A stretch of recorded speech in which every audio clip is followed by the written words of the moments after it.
لنا إلا ما علمتنا إنك أنت العليم الحكيم. اللهم يا معلم إبراهيم علمنا ويا مفهم سليمان فهمنا. اللهم آمين. أما بعد. السلام عليكم warahmatullahi wabarakatuh. Waalaikumsalam. Alhamdulillah, apa khabar semua pada hari ini? Alhamdulillah. Alhamdulillah. InsyaAllah hari ini kita akan sambung perbincangan kita mengenai surah Al-Fatihah. Sebelum tu kita dah kembali kepada set kita yang lama. Kita guna whiteboard balik. Boleh Boleh. Saya lebih selesa sebenarnya guna whiteboard. Sebab lebih tak tahulah, saya jenis old school sikit kan. Tak berapa sangat dengan teknologi ni. Okay, baik. Jadi gambar jelas, suara jelas sebelum kita mula. Nanti Ustaz, nanti. Okay, baik, alhamdulillah. Baik, hari ini kita akan sambung perbincangan kita surah Al-Fatihah.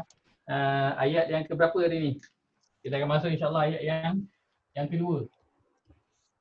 Surah yang pertama, surah Al-Fatihah, ayat yang kedua. Ayat yang kedua apa? Alhamdulillah Rabbil Alamin. Alhamdulillah Rabbil Alamin. Okay. Sebab ada sebahagian pendapat yang mengatakan bahawa Bismillah itu bukan daripada Al-Fatihah. Maka kalau Bismillah bukan daripada Al-Fatihah, maka Alhamdulillah Rabbil Alamin adalah ayat yang pertama. Ar-Rahmanir Rahim adalah ayat yang kedua. Tapi kita ikut resam Osmani. Resam Osmani tulis Bismillah itu adalah ayat yang pertama dan Alhamdulillah Rabbil Alamin adalah ayat yang kedua. Baik. Masuk Al-Fatihah ayat yang kedua. Bismillah. Baik, Allah berfirman. Alhamdulillahi.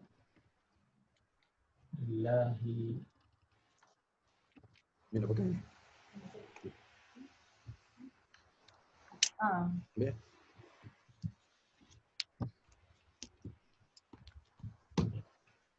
Alhamdulillahi Rabbil Alamin. Baik, kita potongkan dia dulu. Kita nak tengok pada terjemahan setiap perkataan tu. Baik, perkataan yang pertama apa? Alhamdu. Okay, baik. Kemudian yang kedua, Lillah. Lillah ada dua. Satu li. Kemudian satu lagi dia Allah. Saya ada dua kat situ. Kemudian 1, 2, 3, yang keempat Rabbi. Yang kelima Al-Alamina. So ada satu Alhamdu, satu li, dua Allah, tiga Rabbi, empat Al-Alamina, lima. Baik. Terjemahan dia. Alhamdu kita nak terjemah apa? Segala puji.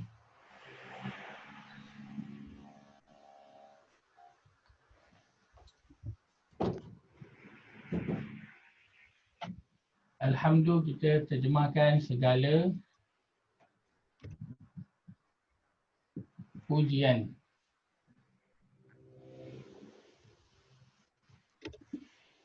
Kesyukuran itu.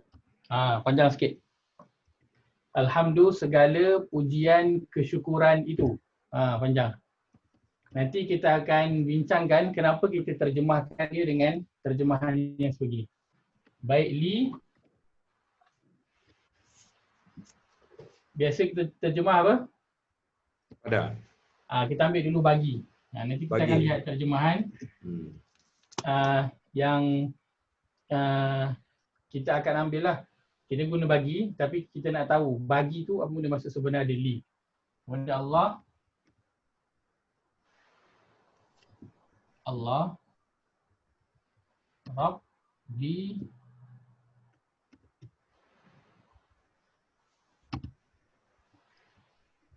Rabbi, selalu kita terjemah Rabbi apa? Tuhan kan? Tuhan. Yang ni kita ambil, boleh kita letak Tuhan juga, tapi kita tambah belakang dia. Yang mencipta dan mentadbir. Yang mencipta dan mentadbir ataupun memerintah.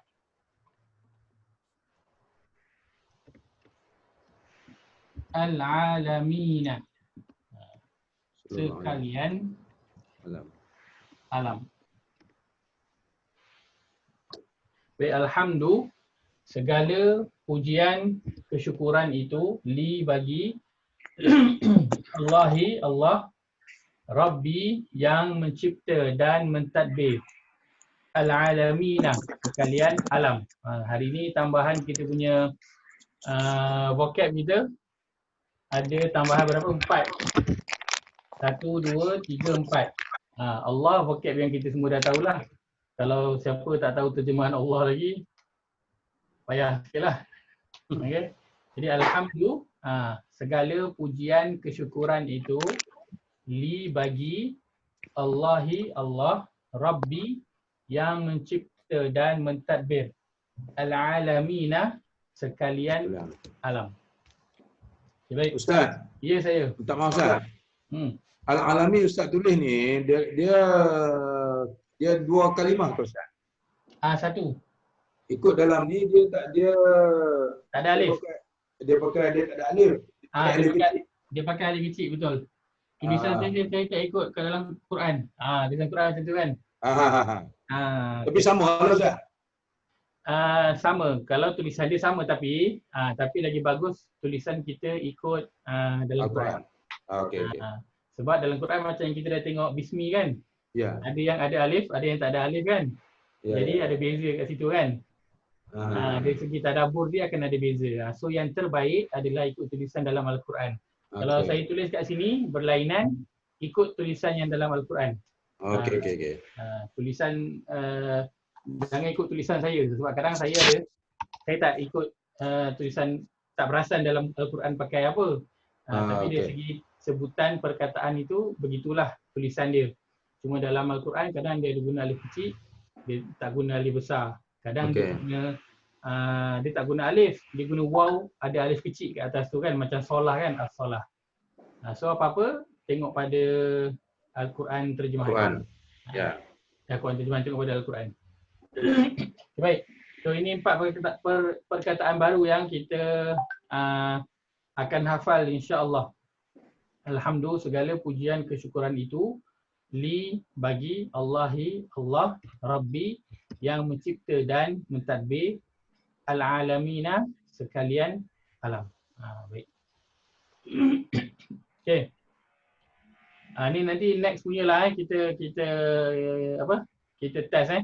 Kita test daripada isti'azah, basmalah dan juga ayat kedua ni. Okey. Okey, baik. Kita faham?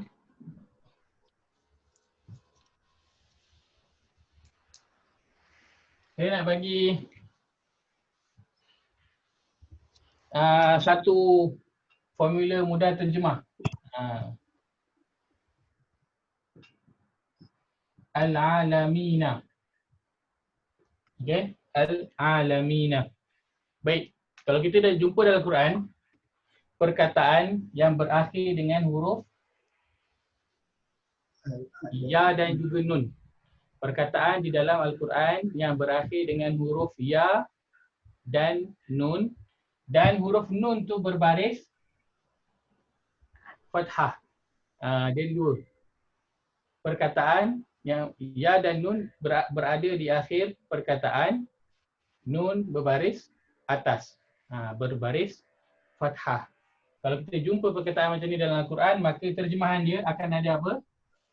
Akan ada sekalian para ataupun orang yang. Dia akan ada 3 ni je, salah satu daripada 3. Kita nak tahu, kita kena tahu makna perkataan tu baru kita boleh tahu nak guna yang mana. Tapi dia mesti akan ada 3 ni, dia akan ada sekalian, para ataupun orang-orang yang. Okay, contoh dia, contoh al-alamina kan, al-alamina dia guna sekalian kan.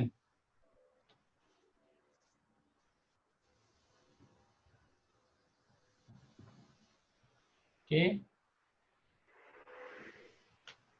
Belakang dia ada janun. Kemudian huruf fathah. So makna dia sekalian. alam.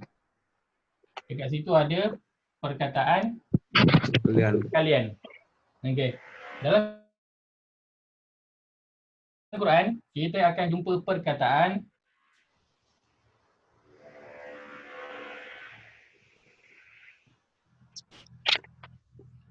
An-Nabiyina. Ya nun di belakang, huruf nun berbaris fathah. Nampak tak saya tulis kat ujung? Boleh nampak kan? Nampak. Nampak. Okey, yang ni kita terjemahkan apa? Dalam Quran dia tulis apa? Sekalian Nabi ke, para Nabi ke, ataupun orang-orang yang Nabi? Para Nabi. Diterjemahkan dengan para Nabi. Okey. Dalam Quran, kita akan jumpa perkataan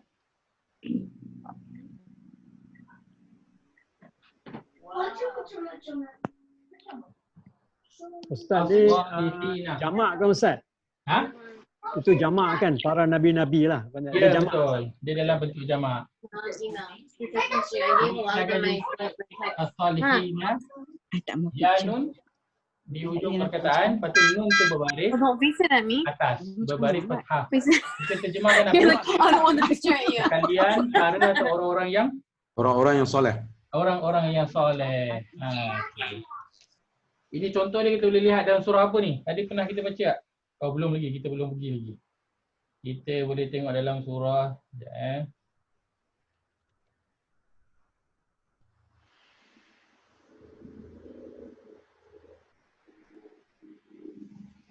surah keempat ayat 69. Kita boleh tengok contoh ni semua dalam surah yang keempat ayat 69. Cuba kita buka sekejap.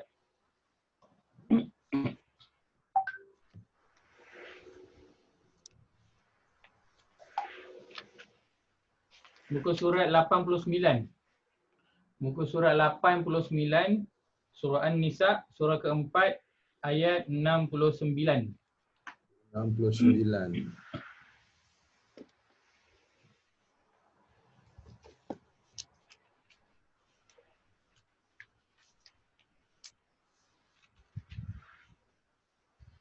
Nabiyyi wa siddiqin. Kita tengok ada ayat tu apa perkataan yang ada ya nun? Nabiyyi. An-Nabiyina. Situ dia terjemah apa? Para nabi. Para nabi. Okey, baik. As-Siddiqina. Orang-orang yang benar imannya.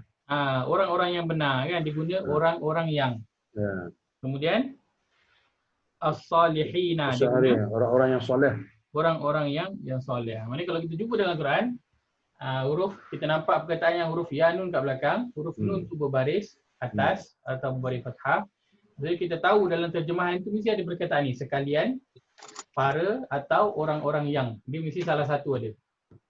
Kita nak tahu guna mana satu, kita kena tengok pada kesesuaian terjemahan perkataan tu.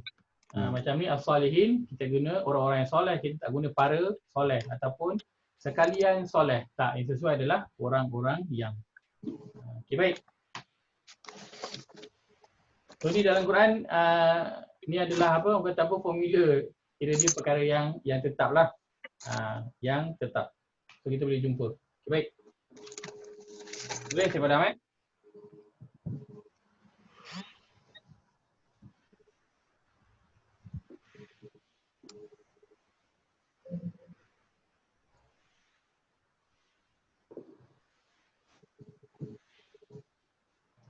Baik, alhamdulillahi rabbil alamin. Lafaz alhamdulillah ini disebut sebagai apa? Kalau auzubillah disebut isti'adzah. Bismillah disebut basmalah. Alhamdulillah disebut apa? Tahmid Azan. Tahmid ataupun Hamdalah.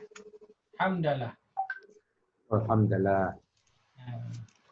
Hamdalah.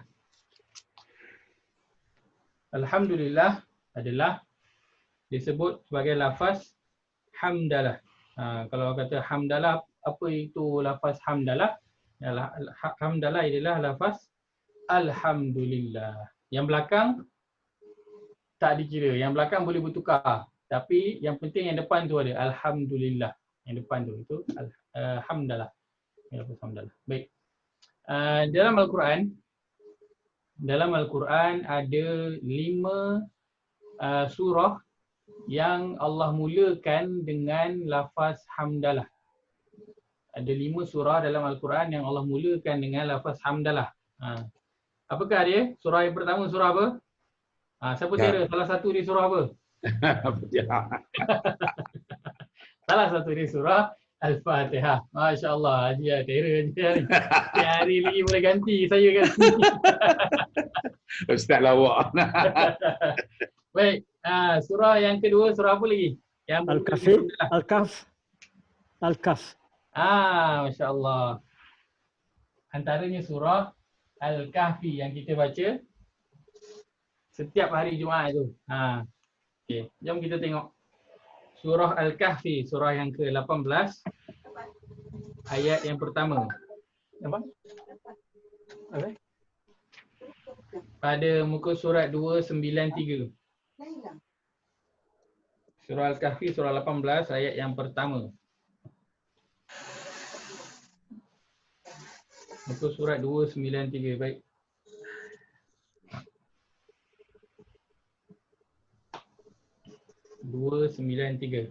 Allah berfirman, A'udzu billahi minasy syaithanir rajim. A'udzu billahi minasy syaithanir rajim. Bismillahirrahmanirrahim. Bismillahirrahmanirrahim.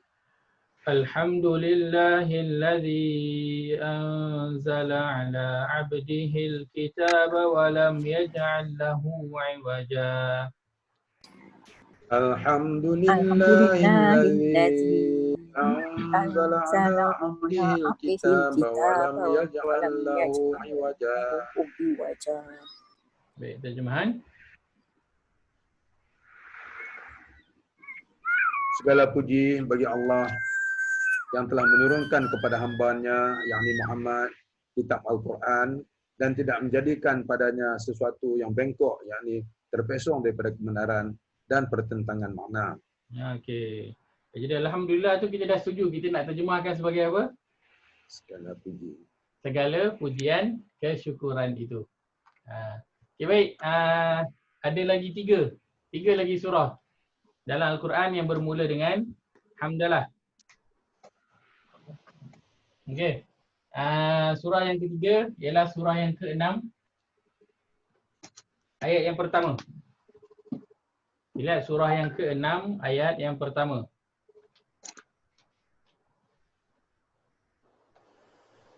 Surah Al-An'am, surah yang ke-6 ayat yang pertama pada muka surat 128.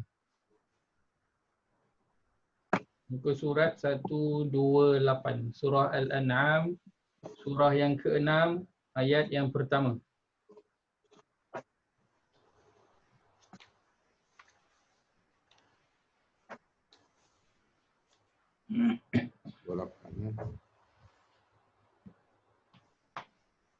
Baik, Allah berfirman, A'udzu billahi minasy syaithanir rajim. A'udzu billahi minasy syaithanir rajim. Bismillahirrahmanirrahim. Bismillahirrahmanirrahim. Alhamdulillahilladzi khalaqas samawati wal arda wa ja'ala adh-dhulumati wan nur. Alhamdulillahilladzi khalaqas samawati wal arda wa ja'ala adh-dhulumati wan nur. Thumma alladhina kafaru bi rabbihim ya'dilun. Thumma alladhina kafaru bi rabbihim ya'dilun. Terjemahan. Segala puji bagi Allah yang telah mencipta langit dan bumi serta mengadakan gelap dan terang. Namun, orang kafir sekalipun dengan ada bukti ini tetap mempersekutukan Tuhan mereka, yakni menyamakannya dengan sesuatu yang lain. Baik. Ini surah yang ketiga yang Allah mulakan dengan hamdalah. Alhamdulillah. Baik, yang keempat, surah berapa? Surah ke-34 ayat yang pertama. Surah 34 ayat yang pertama.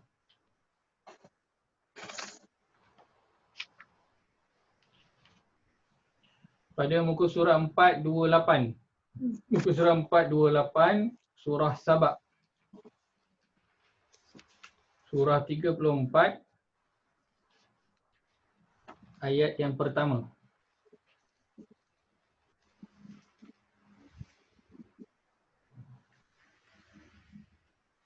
Allah berfirman, A'udzu billahi minasy syaithanir rajim. أعوذ بالله من الشيطان الرجيم. Bismillahirrahmanirrahim. بسم الله الرحمن الرحيم. Alhamdulillahilladzi lahu ma fis samawati wa ma fil ardh. الحمد لله الذي له ما في السماوات وما في الأرض Walahul hamdu fil akhirah وله Walahul الحمد في hamdu fil الآخرة akhirah wa huwal hakimul khabir. وهو الحكيم hakimul الخبير. khabir. Iman. Segala puji bagi Allah yang memiliki dan menguasai segala yang ada di langit dan yang ada di bumi. Dan baginya juga segala puji di akhirat. Dialah saja yang maha bijaksana lagi maha mendalam pengetahuannya. Okay, baik. Yang terakhir, kita terus je lihat pada surah yang seterusnya. Surah yang ke-35. Surah 35 juga ayat yang pertama. Surah selepas itu surah Fatir, muka surat 434. Muka surat 434 surah Fatir, surah 35 ayat yang pertama.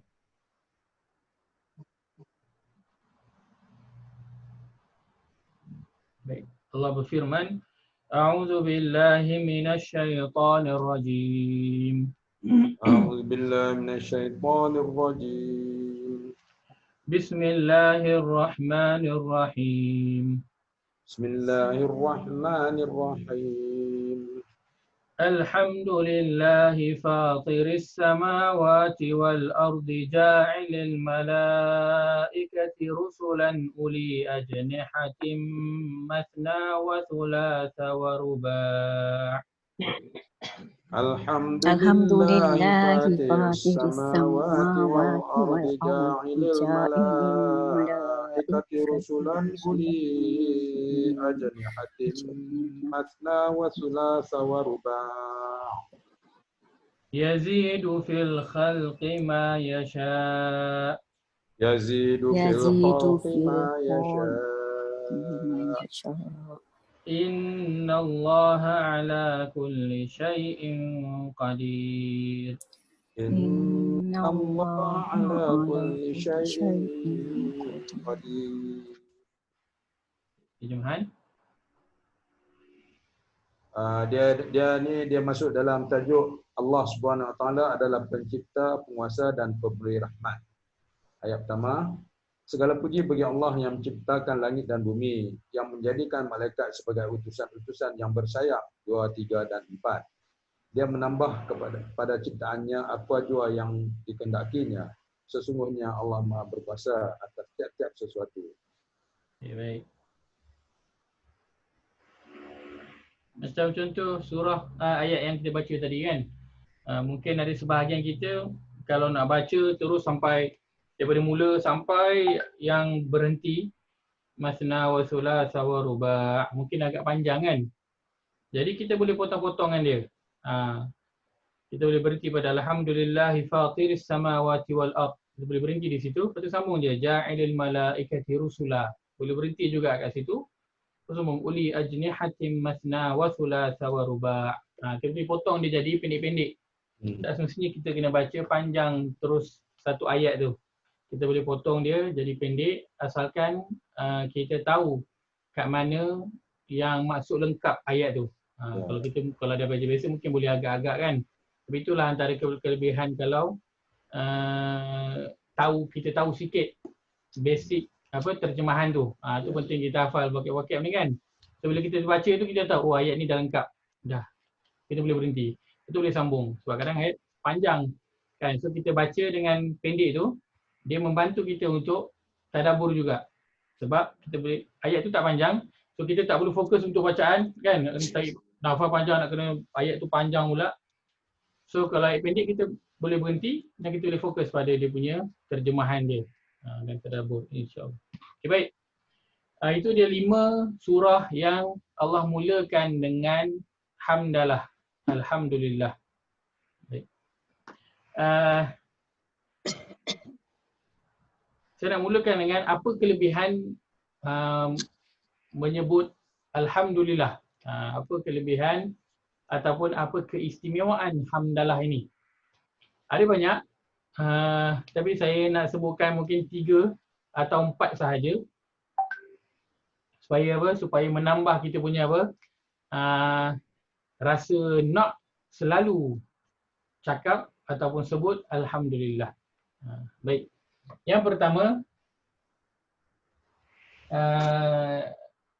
lafaz hamdalah ini adalah apa? Doa yang terbaik.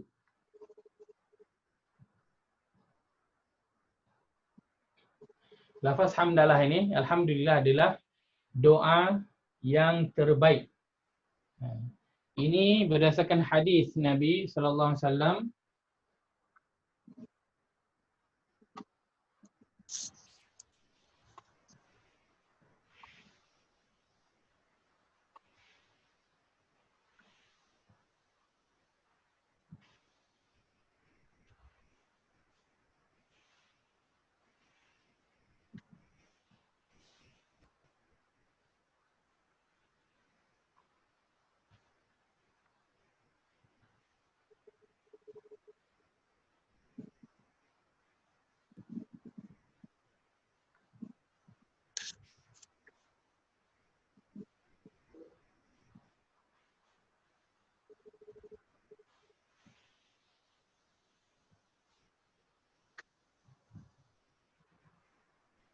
Okay. Nabi SAW sabda, afdalu zikri la ilaha illallah. Ni kita selalu dengar kan. Sebelum nak baca tahlil kan. Nabi sabda, afdalu zikri la ilaha illallah. Wa afdalu du'ai alhamdulillah. Zikir yang terbaik ialah la ilaha illallah. Dan doa yang terbaik ialah alhamdulillah. Saya tuliskan terjemahan kat bahagian komen boleh? Bahagian komen pula. Bahagian chat boleh Ya.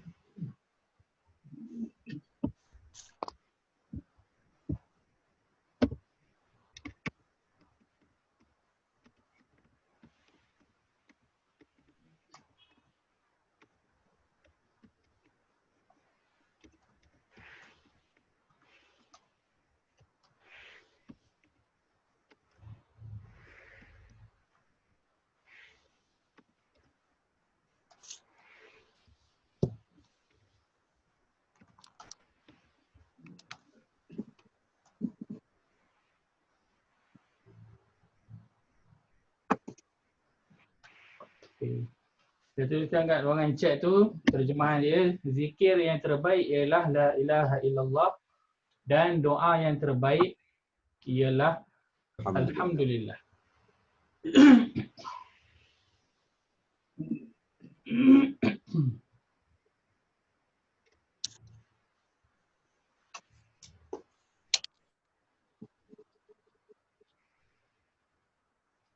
Baik. Yang kedua,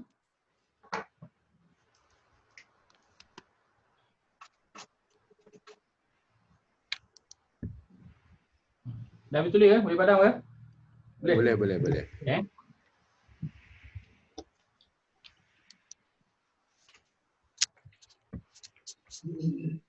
Yang kedua,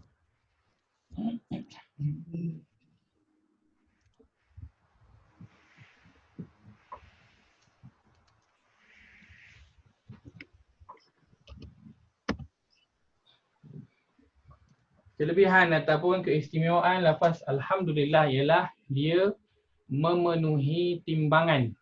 Timbangan iaitu mizan. Berdasarkan hadis Nabi sallallahu alaihi wasallam sabda,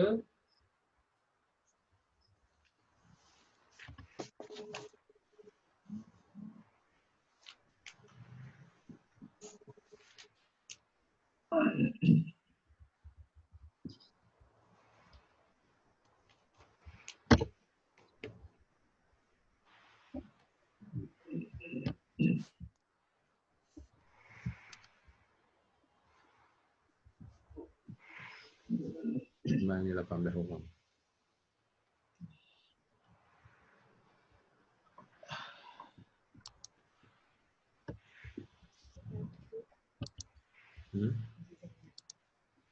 okay, Nabi sallallahu alaihi wasallam sabda at-tuhuru syatrul iman. Walhamdulillah tamlaul mizan. Dia selalu dengar at-tuhuru syatrul iman, pun selalu kita dengar. Kebersihan itu sebahagian daripada iman. Dan kata-kata alhamdulillah tamla'u, memenuhi al-mizan, timbangan. At-tuhuru syatrul iman, kebersihan itu sebahagian daripada iman. Walhamdulillah, dan kata-kata alhamdulillah itu tamla'ul mizan, memenuhi timbangan.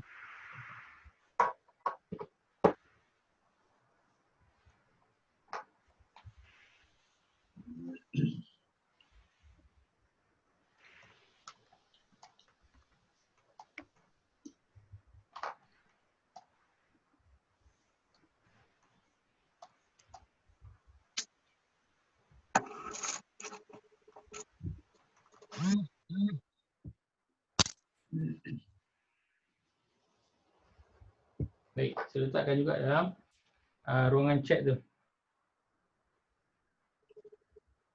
Apa maksud memenuhi timbangan tu, Ustaz? Memenuhi timbangan di akhirat nanti. Memenuhi timbangan kita nanti di akhirat.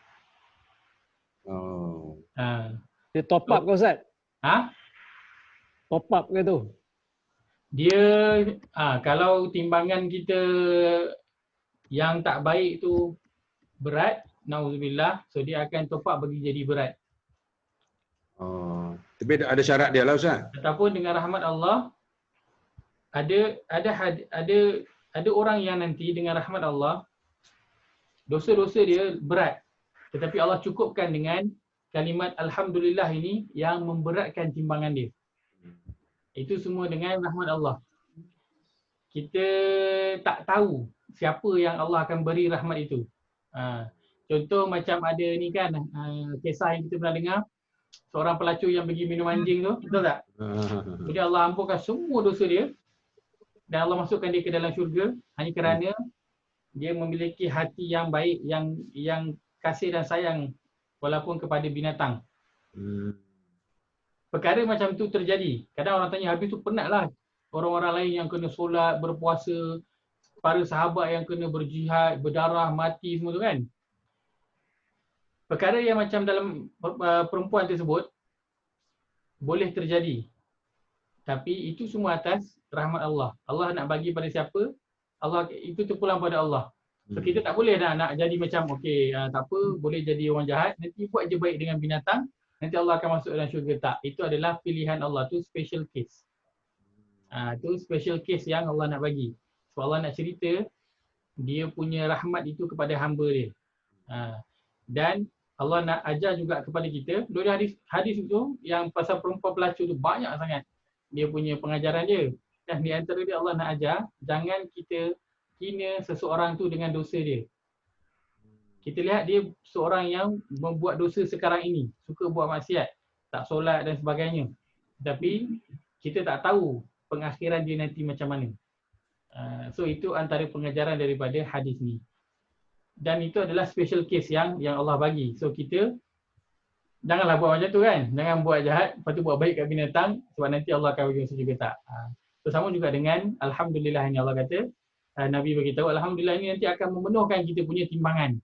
So kalau timbangan jahat kita berat, nanti zikir alhamdulillah kita ini akan memenuhkan kita punya timbangan bagi berat.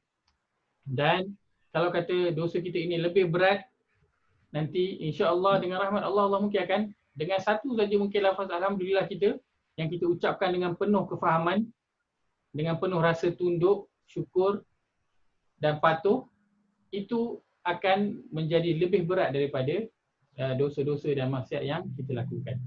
Itu maksud walhamdulillah tamlaul mizan, dan kata-kata alhamdulillah itu memenuhkan mizan. Baik. Satu lagi kelebihan ataupun keistimewaan alhamdulillah ini, hadis dia panjang sikit, saya sebutkan je. Kata-kata alhamdulillah ini dia adalah lebih baik daripada nikmat yang kita dapat. Kata-kata alhamdulillah adalah lebih baik daripada nikmat yang kita dapat. Ini berdasarkan satu hadis Nabi sallallahu alaihi wasallam sabda, "Man ma an'ama Allahu 'ala 'abdin ni'matan faqala alhamdulillah kana lahu illa kana allazi a'tahu khairum mimma akhadh." Tidaklah seorang hamba itu Allah beri kepada dia nikmat, kemudian dia kata alhamdulillah, melainkan apa yang dia beri itu lebih baik daripada apa yang dia ambil. Apa maksud dia? Apa yang dia beri lebih baik daripada apa yang dia ambil. Bila seorang hamba itu dapat nikmat, dia beri, dia ucapkan alhamdulillah. Maksudnya dia memberi alhamdulillah, seolah-olah dia memberi kata-kata alhamdulillah, dan apa yang dia ambil nikmat tu. Jadi dia tukar nikmat tu dengan alhamdulillah. Maka Allah kata alhamdulillah dia tu lebih baik daripada nikmat yang dia ambil. Maka puji-pujian dan terima kasih kepada Allah itu adalah lebih baik daripada nikmat yang kita dapat. Maka sangatlah tidak patut kalau seorang hamba tu dapat nikmat tak ucap alhamdulillah. Memang lagilah tak patut. Sedangkan kalau diucap alhamdulillah pun, kata-kata alhamdulillah itu lebih baik daripada nikmat yang Allah berikan kepada dia. Okey. Baik. Semua lain, satu perkara yang mudah yang kita buat, yang boleh kita buat adalah Nabi SAW sabda, Allah ni dia redha, la yarda 'anil 'abd. Allah tu dia redha, dia suka sangat kepada seorang hamba tu. Apabila dia dah habis makan, dia cakap apa? Alhamdulillah. Dan apabila dia dah habis minum, dia cakap alhamdulillah. Maka Allah dia suka sangat seorang hamba yang begini. Hamba yang sifat dia bila dia makan dia cakap alhamdulillah, dia dah habis minum dia cakap alhamdulillah, maka Allah kata la yarda. Innallaha la yarda 'anil 'abd. Sesungguhnya sesungguhnya Allah dia redha dengan hamba yang sifat dia sebegini. Dia sentiasa ingat memuji dan bersyukur kepada Allah ketika makan dan minum. Nabi sebutkan secara khusus ketika makan dan juga minum. Satu perkara yang sangat mudah kita nak buat. Dan juga yang terakhir, kelebihan dan keistimewaan hamdalah ini, alhamdulillah ini ialah ia adalah ucapan siapa? Ucapan ahli syurga. Kata-kata hamdalah adalah ucapan apa? Ahli syurga. Kita lihat dalam surah 39 ayat 74. Ini di antara dalam Quran ada ayat yang Allah sebutkan ahli syurga itu bila dia masuk je syurga dia akan cakap alhamdulillah. Dan bila dia dah duduk berehat, dapat nikmat, kata-kata terakhir yang dikeluarkan pada mulut dia ialah alhamdulillah. Kita lihat salah satu contoh dalam surah 39 ayat 74. Pada muka surat 458. Muka surat sorry. Muka surat 466. Muka surat 466 surah Az-Zumar. Surah 39 ayat 74. Baik, Allah berfirman, A'udzu billahi minasy syaithanir rajim. A'udzu billahi minasy syaithanir rajim. Wa qalu alhamdulillahi alladzi sadaqana wa'dah. Wa qalu alhamdulillahi alladzi sadaqana wa'dah. وأورثنا الأرض نتبوأ من الجنة حيث نشاء. وأورثنا الأرض نتبوأ من الجنة حيث نشاء فنعم أجر العاملين. ونعم أجر العاملين. Baik, terjemahan. Dan mereka yakni ahli syurga berkata, segala puji bagi Allah yang telah menepati janjinya kepada kami dan menjadikan kami mewarisi bumi. Kami boleh mengambil tempat dalam syurga ini di mana saja kami sukai. Maka syurga adalah sebaik-baik balasan bagi orang yang beramal. Baik. Okay, baik. Itu antara kelebihan ataupun keistimewaan apa dia? Ucapan hamdalah ini. Okay, baik. Sekarang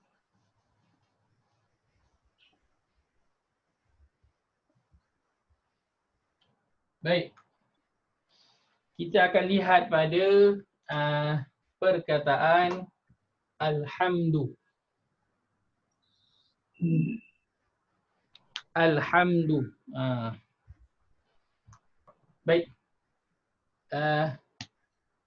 Allah Azza wa Jalla, Allah suka sangat kepada puji-pujian. Allah, sifat dia suka kepada puji-pujian. Itu yang Nabi SAW sebutkan dalam sebuah hadis. Nabi SAW sebutkan, amma inna rabbaka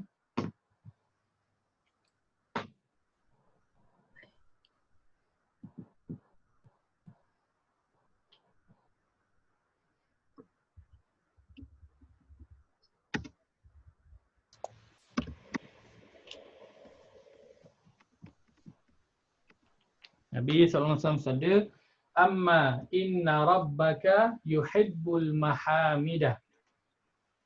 Sesungguhnya Tuhanmu suka kepada puji-pujian.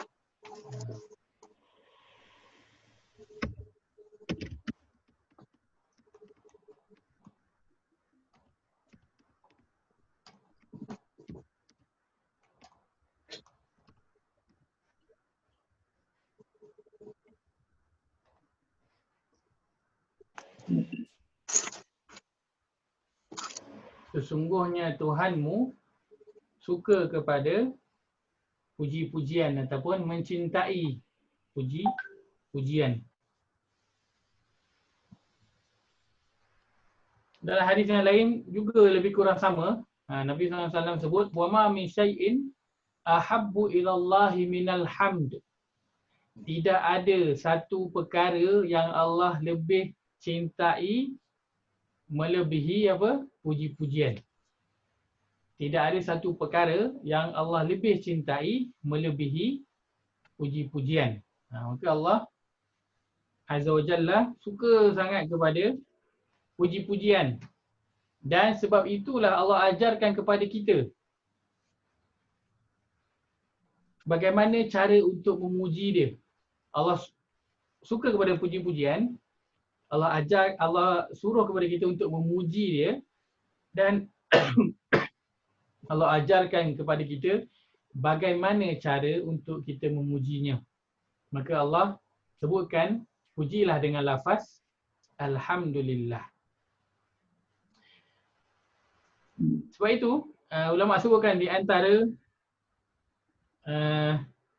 hebatnya alhamdulillah ini, Allah memulakan surah yang pertama di dalam Al-Quran. Pembukaan Al-Quran ini Allah mulakan dengan lafaz apa? Alhamdulillah. Segala pujian kesyukuran itu bagi Allah. Antaranya Allah nak bagi tahu kepada kita bahawa Al-Quran ini adalah satu nikmat.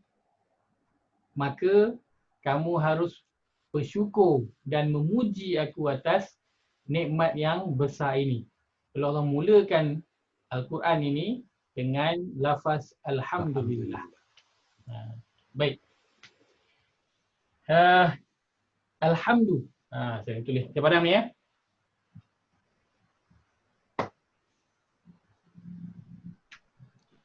Alhamdu.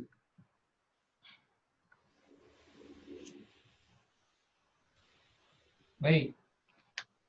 Kita nak lihat pada huruf alif dan lam pada lafaz alhamdu.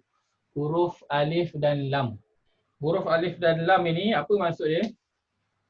Tadi kita sebutkan apa terjemahan kepada alhamdu? Terjemahan yang kita dah, saya anggap kita semua setujulah. Dia spesifik lah. Kita terjemahkan apa? Segala Pujian, pujian, kesyukuran. kesyukuran. Itu. Okey. Alif lam ni, huruf alif lam dalam bahasa Arab disebut sebagai alif lam al-istighraqiyah. Maksud dia alif lam, bila ada alif lam ni maksud dia alif lam menunjukkan apa? Khusus. Menunjukkan makna meliputi. Meliputi. Oh. Meliputi. Sebab itu di dalam terjemahan alhamdu kita letak perkataan apa? Segala. Sebab ambil daripada al. Al itu maksud dia meliputi. Alif lam al-istighraqiyah, antara fungsi alif lam ialah maksud dia meliputi. Sebab itu dalam terjemahan kita letakkan segala. Alif lam juga membawa maksud apa? Pengkhususan. Kalau kita, siapa yang telah belajar bahasa Arab, dia ibarat kalau English tu kita sebut a car, kan? The car. A car dengan apa? The car. The car. Yang ada alif lam ni maksud dia the. Sebab itu kita letak itu. Segala pujian kesyukuran itu khusus. Kita mengkhususkan kepada sesuatu perkara, the. Alif lam itu bawa masuk kepada the, dia khusus. Okey. Maka alif lam ni adalah alif lam apa? Al-istighraqiyah. Sebab tu dalam ada satu doa yang Nabi SAW baca. Kita pun mungkin pernah dengar Nabi SAW berdoa, Allahumma lakal hamdu kulluh.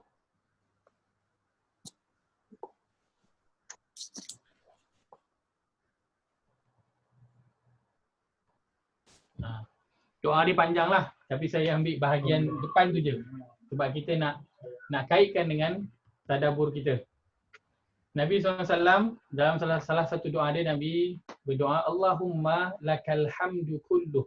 Ya Allah, bagi engkau segala pujian kesyukuran itu kulluh, semuanya. Ini kalau kita dari segi bahasa memang kulluh. Alhamdulillah ni dah tunjuk segala dah.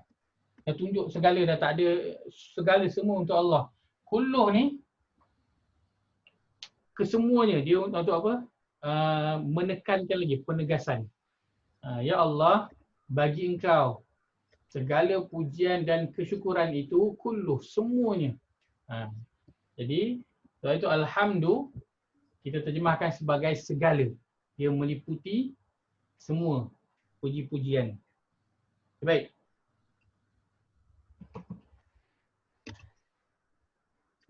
Itu pada alif lam. Kemudian kita lihat pada lafaz alhamdu tu. Alhamdu. Apa maksud alhamdu? Kalau kita baca dalam tafsir, banyak pendapat yang diberikan, tetapi semuanya kalau kita rangkumkan, dia membawa kepada maksud yang sama. Iaitu seperti mana yang Ibnu Jarir, salah seorang ulama tafsir, dia kata alhamdu ini maksud dia sanjungan Allah kepada diri dia. Sanjungan Allah kepada diri dia. Ali bin Abi Talib kata, alhamdu ini adalah apa? Perkataan yang Allah redha dan Allah suka. Dan Allah suka hamba-Nya menyebutnya. Jadi secara kesimpulannya alhamdu adalah sanjungan ataupun puji-pujian. Sanjungan ataupun puji-pujian. Sebab itu dalam terjemahan alhamdu ini kita letak apa? Pujian. kita letak pujian. Okay, baik. Kepada ini.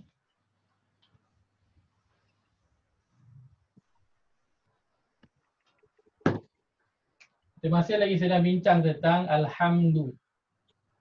Alhamdu. Okay, baik. Tadi kita dah sebut tentang alif lam. Okey, alhamdu maksud dia segala pujian, kesyukuran itu. Maka kita dah setuju tadi alhamdu ini salah satu maksud dia adalah puji-pujian. Okey. Di alhamdu kita dah setuju. Ini saya anggap semua setuju je lah sebab saya tak dengar bangkangan apa-apa. Tak ada bangkangan kan. Jadi saya anggap semua setuju lah. Jadi alhamdu adalah pujian ataupun puji-pujian. Okey. Di dalam bahasa Arab ada perkataan lain juga yang bermaksud puji-pujian, iaitu al-madhu. Al-madhu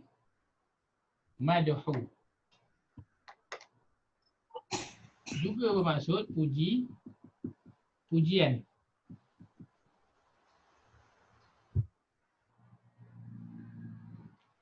Soalan saya, kenapa Allah guna alhamdu lillah, Allah tak guna al-madhu lillah?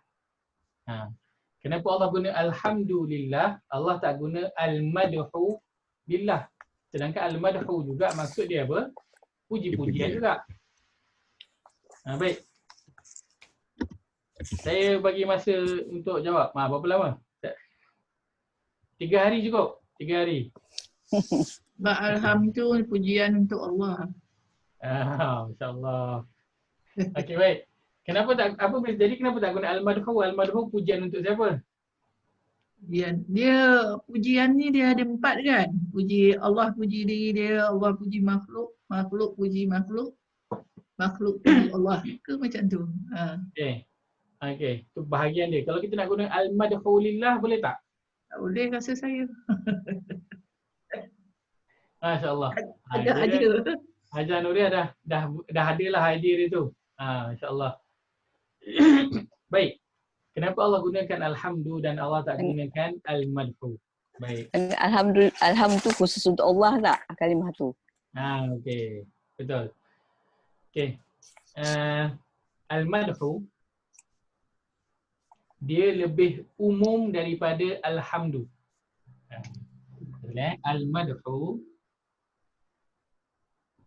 Al-madhu lebih umum dari alhamdu. Al-madhu lebih umum dari alhamdu. Al-madhu ini dalam bahasa Arab, orang Arab gunakan untuk semua perkara. Untuk benda yang bernyawa ataupun tidak bernyawa. Dia guna alhamdu, al-madhu. Guna untuk manusia ataupun binatang. Arab akan guna al-madhu.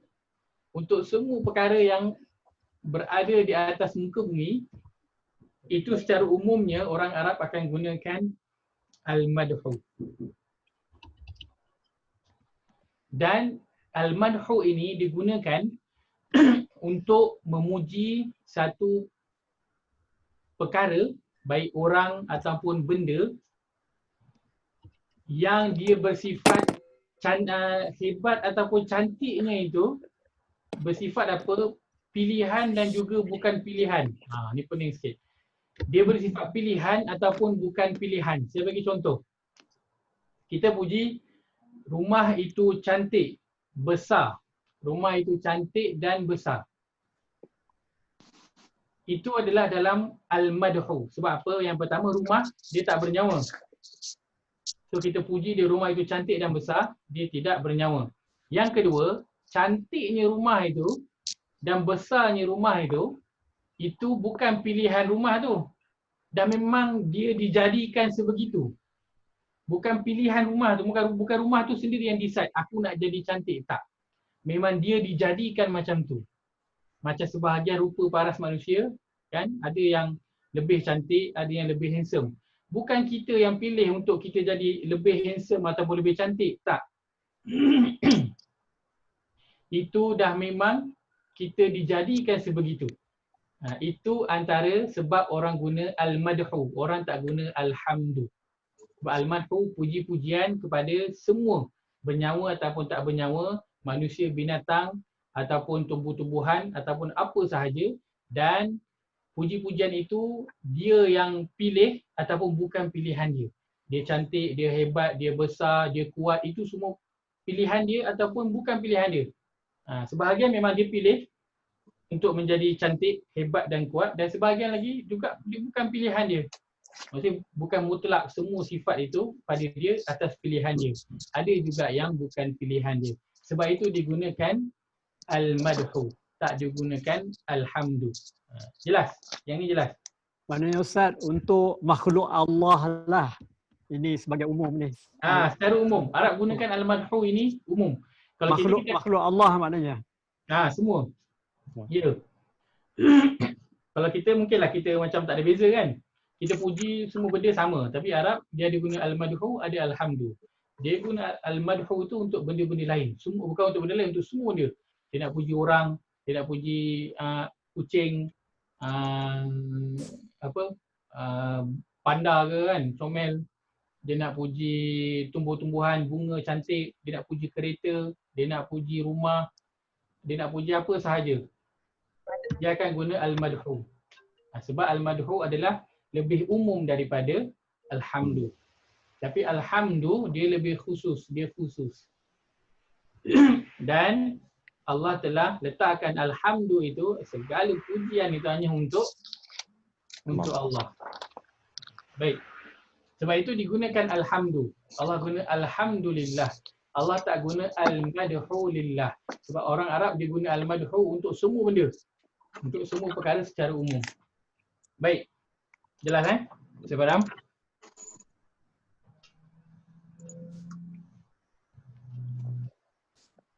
Jadi dalam terjemahan tadi, kita dah ada apa? Kita dah ada segala pujian, kesyukuran. Okay. So kita dah tahu kenapa dalam terjemahan itu kita letak segala dan itu. Dan juga kita dah tahu kenapa diletakkan pujian. Sebab alhamdu itu bermaksud puji-pujian ataupun sanjungan. Okay, baik. Menurut Ibnu Abbas, seorang sahabat Nabi yang pakar pada Al-Quran, dia mengatakan bahawa alhamdu adalah syukur. Maksud alhamdu adalah syukur. Baik.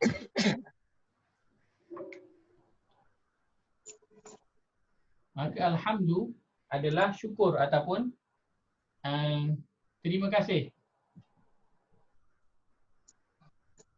Kan? Baik. Dalam bahasa Arab, ada tak perkataan lain yang bermaksud terima kasih yang selalu kita guna? Jazakallah. Selain daripada jazakallah. Syukran. Kita akan guna apa? Syukran. Maka dalam bahasa Arab, asyukru juga bermaksud terima kasih. Alhamdu bermaksud terima kasih, asyukru juga bermaksud terima kasih. Baik. Kenapa Allah guna alhamdulillah, Allah tak guna asyukru lillah? Ada dua perbezaan. Yang pertama, alhamdu lebih umum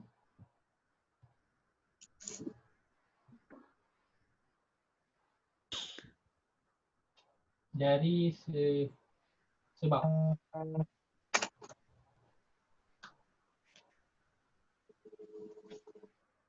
Alhamdu lebih umum dari segi sebab. Baik, saya bagi contoh. Kita akan cakap terima kasih bila selalunya kita akan cakap terima kasih? Terdapat sesuatu.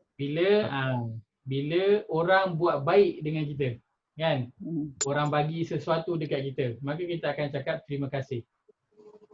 Bila kita mendapat nikmat, kita akan kata terima kasih. Alhamdulillah lebih umum daripada itu dari segi sebab. Alhamdulillah digunakan sama ada sebelum itu ada orang buat baik kepada kita ataupun sebelum tu kita dapat nikmat.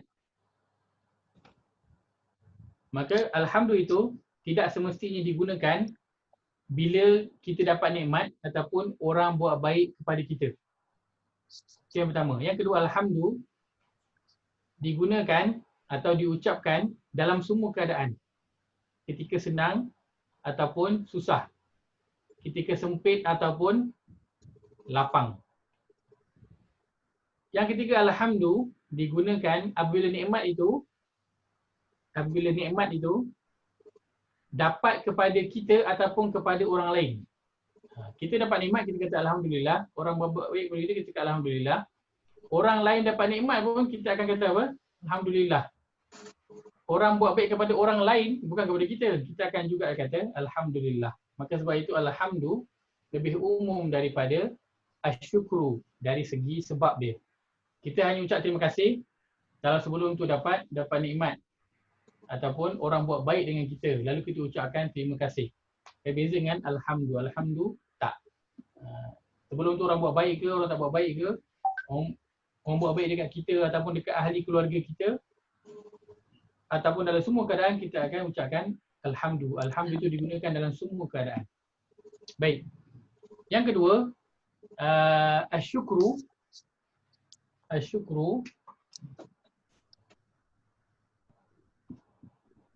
lebih umum dari segi penzahiran.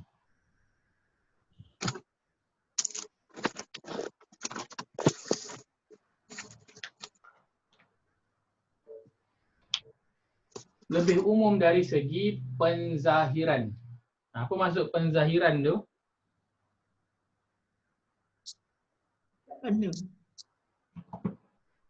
Penzahiran tu maksud dia, alhamdulillah, ulama sebutkan alhamdulillah ini dizahirkan dengan apa? Ucapan di lidah sahaja. Tetapi asyukru dizahirkan dengan ucapan di lidah dan juga perbuatan. Dizahirkan dengan ucapan di lidah dan juga perbuatan. Jadi sebab itu asyukru lebih umum daripada alhamdulillah dari segi penzahiran dia. Menzahirkan rasa terima kasih tu. Alhamdulillah di lidah je, ucapan saja, tapi penzahiran terima kasih untuk asyukru dia adalah dengan lidah dan juga perbuatan. Okay, baik. Soalan seterusnya, ini saya padam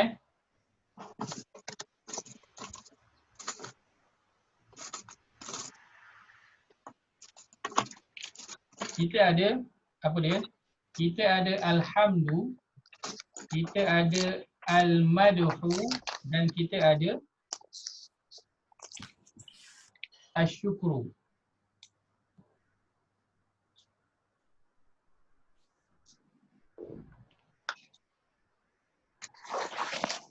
Baik.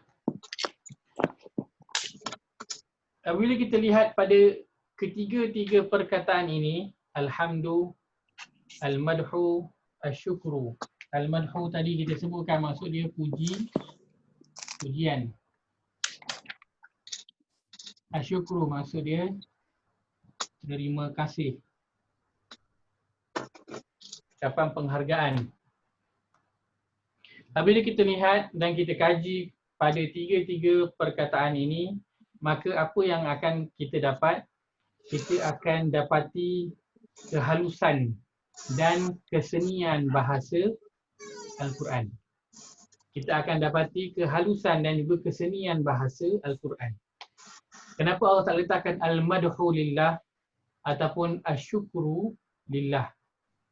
kerana ada ketika yang kita memuji tetapi kita tidak berterima kasih. Ada ketika yang kita memuji tetapi kita tidak berterima kasih. Contohnya apa? Contohnya kita puji kereta cantik. Kita nampak kereta cantik. Kita nampak apa-apa kereta lah. Battery ke Rolls Royce. Jumpa Rolls Royce kan. Masya Allah, cantiknya kereta ni. Kita puji kereta tu cantik. Tetapi adakah kita berterima kasih kat kereta tu? Tak. Kan? Tak pernah kita cakap cantik kereta ni. Terima kasih kereta. Tak. Kan? Tak pernah. Orang pun pelik kalau tengok kita buat macam tu kan. Kita hanya memuji kereta tu tapi kita tak berterima kasih dengan kereta tersebut. Asyukru, ada kala kita berterima kasih tetapi kita tidak memuji. Ada kala kita berterima kasih tetapi kita tidak memuji. Contohnya, kita pergi kedai runcit, beli ayam, ikan, sayur. Pergi kaunter kita bayar. Kita dah habis bayar, penjual tu cakap, terima kasih bang. Kita pun cakap sama-sama. Penjual tu cakap terima kasih dekat kita, dipuji tak? Terima kasih bang, beli dengan sama. Abang memang handsome, abang memang baik, abang bagus sangat abang ni. Tak ada. Dia cakap terima kasih je, tak puji pun kita. Dia ucap terima kasih, tak puji. Kan? Kita pergi kedai makan. Kita order. Aneh, tosai order. Order tosai satu. Mama, aneh tu hantar tosai. Aneh tu, mama tu hantar tosai, kita cakap apa? Terima kasih. Dia cakap terima kasih, dia hantar kat kita tosai tu, kita kata, aneh, terima kasih hantar saya tosai ni. Aneh memang baik, aneh memang handsome. Memang semua aneh bagus sangat. Kita tak puji. Kalau setiap kali puji, jenuh kita. Pergi kedai mamak puji, pergi pasar malam kang puji, kang pergi kedai runcit puji. Tak. Kita berterima kasih tetapi kita tidak memuji. Maka ada dua keadaan kita. Kita ada kala memuji tetapi kita tidak berterima kasih. Ada kala kita berterima kasih tetapi kita tidak memuji. Tetapi alhamdulillah apabila diucapkan, dia adalah apa? Kita memuji dan kita berterima kasih. Itulah kelebihan perkataan alhamdulillah. Dan itulah kesenian kehalusan bahasa Al-Quran. Allah pilih itu tepat. Apabila kita ucapkan alhamdulillah, dia terkandung kedua-dua perkataan ini. Dia terkandung pujian dan juga kesyukuran kita kepada Allah. Begitulah hebatnya bahasa Al-Quran. Bukan saja-saja je dia Allah pilih perkataan tu, tak. Kita kaji untuk kita tahu. Bila kita kaji, kita akan nampak, Masya Allah, betul hebat perkataan yang Allah pilih itu tepat. Alhamdulillah, sebab itu disebutkan dia adalah pujian dan juga kesyukuran. Cukuplah dengan kita kata alhamdulillah sahaja. Kita tak perlu kata al-madhu dan juga asyukru. Kita kata alhamdulillah, maka kita telah memuji dan juga berterima kasih kepada Allah. Baik. Jelas? Baik. Puji-pujian. Seperti yang Ajar Nurial sebut tadi, ada 4 bentuk puji-pujian. Baik, yang pertamanya apa? Ni saya tak tulis, saya sebut je lah. Pujian Allah kepada diri dia. Pujian Allah kepada diri dia. Ini banyak dalam Quran. Bila Allah sebut alhamdulillah, contohnya yang kita sedang bincang ni, alhamdulillah itu Allah memuji diri dia sendiri. Yang pertama, bentuk pujian adalah pujian Allah kepada dirinya. Yang kedua, pujian Allah kepada makhluk. Pujian Allah kepada makhluk. Contohnya Allah memuji Nabi Muhammad, Nabi-Nabi. Allah memuji para sahabat. Allah memuji orang-orang yang soleh. Allah memuji orang-orang yang syuhada. Orang yang siddiqin, Allah puji dalam Quran. Yang ketiga, pujian makhluk kepada Allah.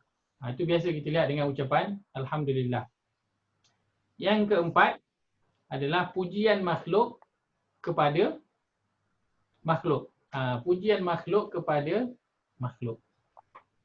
Baik, kadang orang tanya, boleh ke kita nak puji sesama makhluk ni? Kan? Sebab kita dah kata alhamdulillah, segala pujian kesyukuran itu bagi Allah. maka boleh ke kita nak puji makhluk tu? Boleh ke? Boleh, tapi kembali kepada Allah. Boleh. Contohnya kita puji seseorang itu, kita kata Ahmad, kau ni baik lah, baik, kau selalu tolong ke kawan, kau punya akhlak bagus dengan semua kawan kau. Kan? Atau kita puji kita mungkin tak belahan kan. Tapi kambing lah. Sebab saya pernah bela kambing dulu. Kambing dia baik, dia bagus. Kambing dia dengar cakap. Kalau kita bagi satu panggilan yang kita dah selalu guna, kan, kita panggil je, dia akan datang berkumpul kat kita kan. Kita tahu je. Kalau kambing tu, kita bagi dia makan kat satu kawasan, dia nak keluar je, kita kata, dia tahu lah, dia pandang kita, dia patah balik. Dia faham dah bahasa kita. Kan? So kita bagus kambing ni. Kita pun puji kambing bagus dengan cakap. Kan? So kita memuji makhluk. Boleh ke? Maka ulama mengatakan boleh. Kerana apa? Yang menjadikan seseorang itu baik, budi pekerti dia, akhlak yang baik, apa-apa binatang peliharaan kita mendengar cakap kita, itu semua siapa yang jadikan? Adalah Allah. Maka ketika mana kita memuji makhluk, semua itu sebenarnya adalah pujian kepada Allah.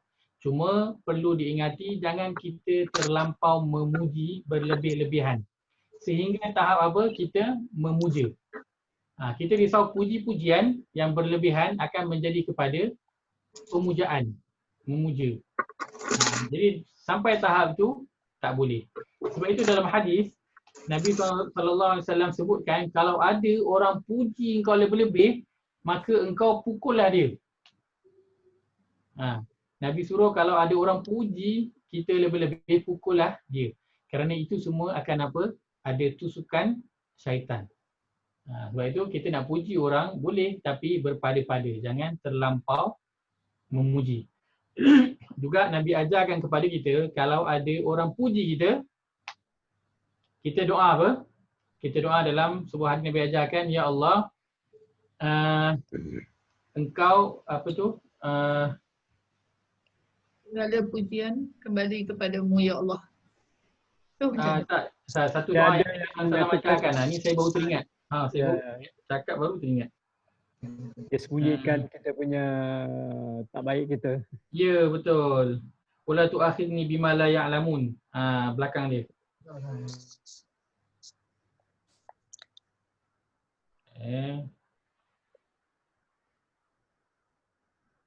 Okey. Nabi SAW ajarkan Allahumma la tu'akhidni bima yaqulun waghfir li ma la ya'lamun waj'alni khairan mimma yadhunnun. Ya Allah, janganlah engkau menghukum aku dengan apa yang mereka cakap tu. Contoh orang puji kita kan, sedangkan kita tahu bukanlah kita ni baik sebagaimana yang orang tu puji, tetapi adalah kerana apa?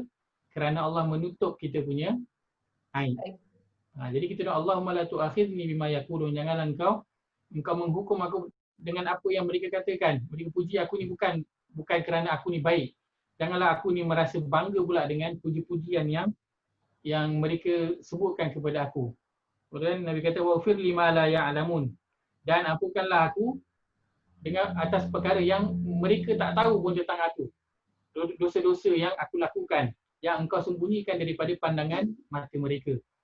Waj'alni khairan mimma yadhunnun, dan jadikanlah aku lebih baik daripada apa yang mereka sangka. Jadi Nabi ajarkan kita bila orang puji kita ingat balik kepada Allah itu bahawa Allah lah yang menutup kita punya aib sehingga orang hanya nampak apa yang baik sahaja pada kita. Dan kalau Allah bukalah aib kita, sudah tentu tak akan ada sesiapa pun yang nak dekat dengan kita. Apatah lagi mungkin nak datang belajar dengan contohnya dengan saya.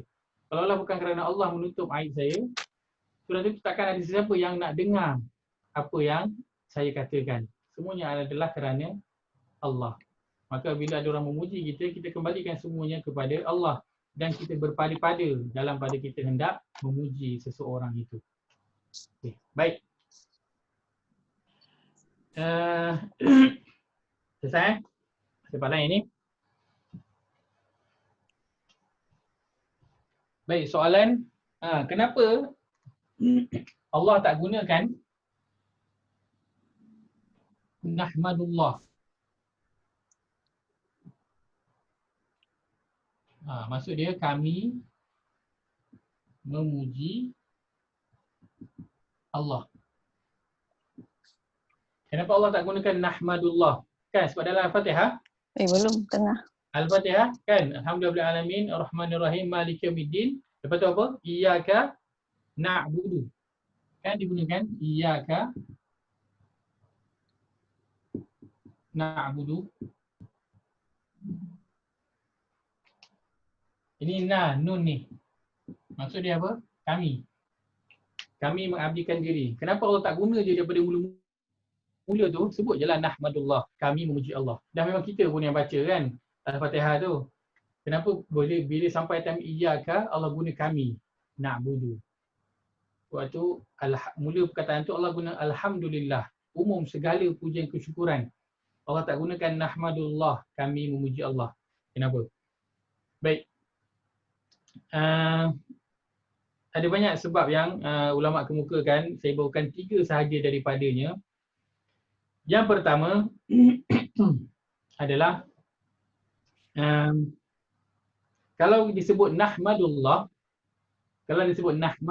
kami memuji Allah, maka seolah-olah kita telah menghadkan pujian itu datangnya daripada kita, kami, ataupun satu kelompok tertentu sahaja. Kita seolah telah menghadkan pujian itu datang daripada kita ataupun satu golongan tertentu sahaja. Nahmadullah, kami memuji Allah. Kan? Dia dalam bentuk apa? Fi'il mudhari'. Sebab tu Allah gunakan alhamdu, dia umum. Sebab yang memuji Allah bukan sahaja kita. Jin juga memuji Allah. Malaikat juga memuji Allah. Binatang dan tumbuh-tumbuhan yang ada di atas muka bumi semuanya memuji Allah. Jadi sebab itu Allah gunakan perkataan alhamdu. Tak guna nahmadu, kami memuji Allah.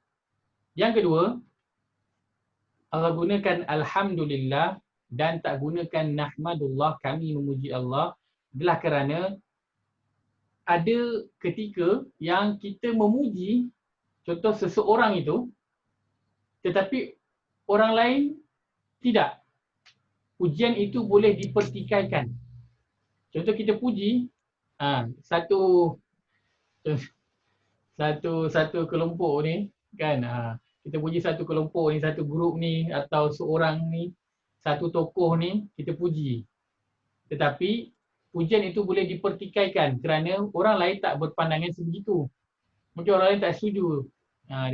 Kita puji dia tapi orang kata tak, dia ni perangai dia macam ni. Grup ni macam ni dan sebagainya. So pujian itu boleh dipertikaikan. Kalau kita kata kami memuji tapi orang lain tak setuju. Tetapi bila digunakan alhamdu, maka dia adalah umum. Kalau kata saya tak setuju, dia tak setuju, orang lain tak setuju, tak apa. Ramai lagi yang setuju. Ramai lagi yang memuji Allah itu daripada kalangan makhluk-makhluk yang lain. Maka dia tidak terhad hanya kepada kita sahaja. Dan pujian itu kalau kita pertikaikan tak apa. Banyak lagi makhluk lain yang memuji yang tidak boleh dipertikaikan. Itu sebab yang kedua. Yang ketiga, apabila disebutkan nahmadullah, maka dia adalah dalam bentuk fi'il mudhari' ataupun present tense, present and continuous tense. Perbuatan yang menunjukkan sekarang dan berterusan. Baik. Apa beza dia dengan kalau kita guna alhamdu?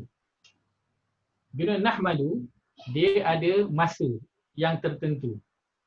Dia ada masa yang tertentu. Sebab dia perbuatan, nahmadu dia menunjukkan masa sekarang. Maksudnya kalau kita puji sebut Allah, nahmadullah, maknanya kita puji Allah sekarang. Kalau kita tak puji, maknanya tak adalah pujian tu. Kita tak memujilah. Dia menunjukkan majlis sekarang dan berterusan. Maka dia ada terkait dengan satu perkara iaitu masa. Terkait dengan masa. Kalaulah kita ni Allah beri umur sehingga 80, 90, 100 tahun pun dan 100 tahun tu kita gunakan setiap masa untuk memuji Allah, tetap juga terkait dengan masa. Kerana Allah itu terpuji sebelum kita dijadikan. Dan Allah tetap terpuji walaupun kita sudah tiada. Maka Allah dia tidak berkait dengan masa. Dia sudah terpuji sebelum kita dijadikan dan akan terus tetap terpuji walaupun kita sudah tiada. Sebab itu tidak digunakan nahmadullah, digunakan alhamdulillah kerana dia tiada kaitan dengan masa. Baik.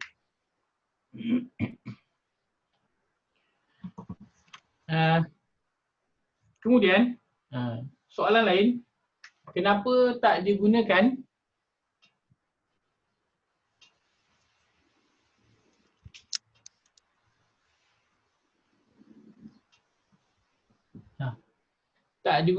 ihmadillah. Ihmadillah. Ihmadillah ni bentuk apa pula? Ihmadillah. Bentuk fi'il amr yang berbawa maksud pujilah Allah. Kenapa Allah tak gunakan ihmadillah, pujilah Allah? Seperti mana dalam ayat-ayat lain Allah suruh apa? Allah suruh fa'budu. Maka hendaklah kamu mengabdikan Allah, ataupun fattaku. Hendaklah kamu bertakwa kepada Allah. Kenapa dalam ayat ini tak digunakan ihmadillah ataupun fahmadillah? Maka pujilah Allah. Kenapa Allah guna alhamdu?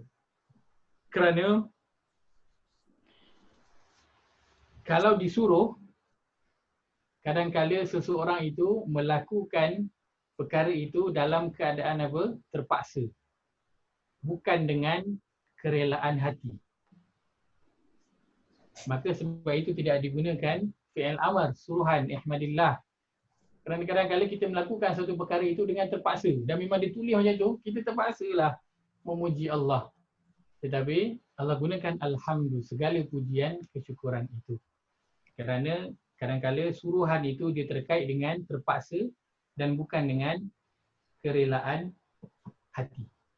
Baik.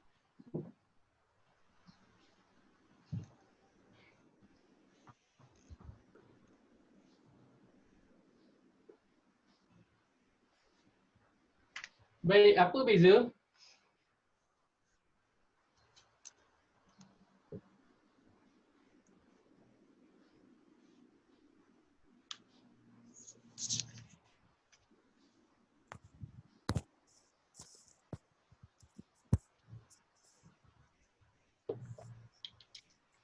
Baik, apa beza lafaz Allah dalam bismillah dan lafaz Allah di dalam alhamdulillah?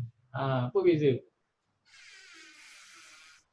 Ada beza ke tak ada beza? Ada lam tu li. Baik, ada li. Dan pada lafaz Allah itu sendiri ada beza tak? Kan kita dah belajar tentang apa? Bismillah tu kan? Bismillah itu kita terjemahkan sebagai apa? Dengan nama Allah. Nama Allah. Dengan. Yang panjangnya. Dengan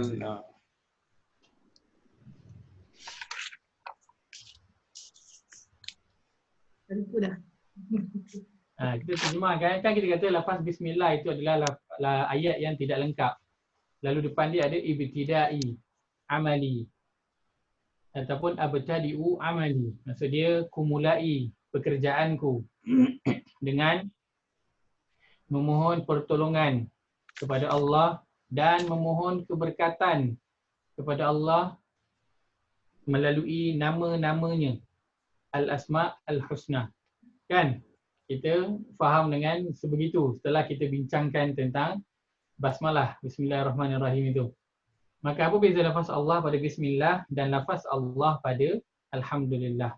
Lafaz Allah pada bismillah ialah apabila kita sebut bismillah, maka lafaz Allah di situ kita sebutkan dengan niat kita hendak memohon pertolongan daripada Allah dan memohon keberkatan daripada Allah supaya Allah membantu kita dalam pekerjaan yang kita hendak lakukan dan Allah memberkati kita dalam urusan yang hendak kita buat. Maka lafaz Allah pada bismillah adalah kita sebut dengan kita memandang Allah itu sebagai satu zat yang kita hendak memohon pertolongan dan keberkatan dengan kita bertawassul dengan nama dia Allah dan juga Al-Asma' Al-Husna, Ar-Rahman, Ar-Rahim. Lafaz Allah di dalam Alhamdulillah ialah apabila kita sebut Allah, maka dia adalah kita menyebut Allah sebagai satu zat yang kita memujinya dan kita berterima kasih kepada segala nikmat yang Allah berikan kepada kita. Maka apabila kita sebut Bismillah adalah berbeza dengan kita apabila kita sebut Alhamdulillah. Bismillah adalah kita sebut dengan penuh pengharapan, mengharapkan pertolongan dan keberkatan daripada Allah, dan apabila kita sebut Alhamdulillah, dia adalah bentuk kita memuji dan kita berterima kasih kepada Allah atas segala nikmat yang Allah telah berikan kepada kita. Itu beza lafaz Allah di dalam Bismillah dan juga Alhamdulillah. Baik. Selesai? Baik, kita selesai perbincangan kita pada lafaz Alhamdu. Maka lengkaplah terjemahan kita. Alhamdu ni apa? Segala pujian, kesyukuran itu. Lengkap kan? So kita boleh faham kenapa diterjemahkan Alhamdu itu sebagai segala pujian, kesyukuran itu. Kerana dia adalah segala pujian itu semua hak milik Allah, dan kita bukan saja memuji tetapi kita berterima kasih kepada Allah. Maka sebab itu dalam terjemahan kita letakkan segala pujian, kesyukuran itu. Jadi bila kita sebut Alhamdulillah selepas ni, kita bukan saja sebut, bukan saja kita memuji Allah tetapi kita memuji dan berterima kasih. Ketika senang dan juga ketika susah. Sebab itu adalah apa yang Nabi sallallahu alaihi wasallam amalkan dalam hidup Nabi. Ketika kita senang, kita ucapkan Alhamdulillah, kita bersyukur, memuji dan berterima kasih kepada Allah atas nikmat yang Allah berikan kepada kita. Ketika susah, kita ucapkan juga Alhamdulillah kerana kita memuji dan berterima kasih kepada Allah kerana memberi kita ujian itu. Allah tidak memberikan ujian yang lebih buruk daripada itu, dan kita berterima kasih kepada Allah atas ujian itu, menyedarkan kita atas kesilapan yang telah kita lakukan. Maka ujian itu membuatkan kita lebih dekat kepada Allah. Itu kita memuji Allah. Nanti tolong ingatkan saya pada akhir perbincangan kita tentang lafaz Alhamdulillah ini, saya akan berikan hadis apa yang perlu kita cakap ketika senang dan juga ketika susah. Alhamdulillah punya macam mana sebutan Alhamdulillah tu. Tolong ingatkan. Baik. Selesai perbincangan kita tentang Alhamdu. Baik, kita nak berbincang tentang Li. Alhamdu Li. Kan lillah kan? Kan kita pecah kan? Li tu satu, Allah tu satu. Okay, baik.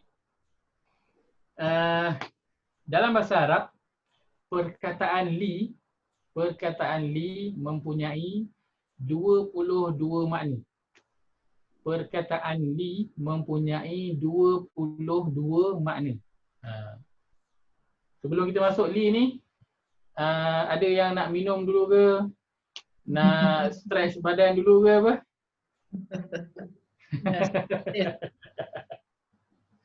Kan? Saya tak reti lah nak buat stretching ni.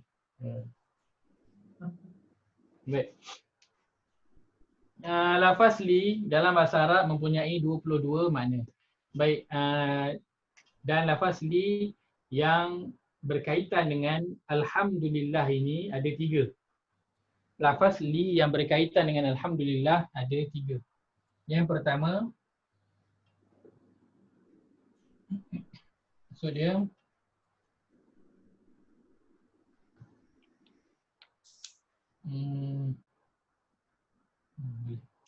yang pertama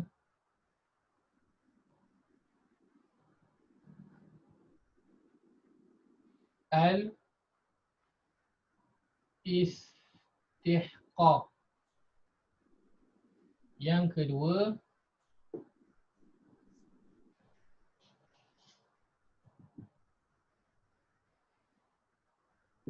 al-ikhtisas. Yang ketiga Al-Malik. Baik, al-istihqaq maksud dia yang berhak. Al-ikhtisas maksud dia yang khusus. Al-malik maksud dia yang memiliki.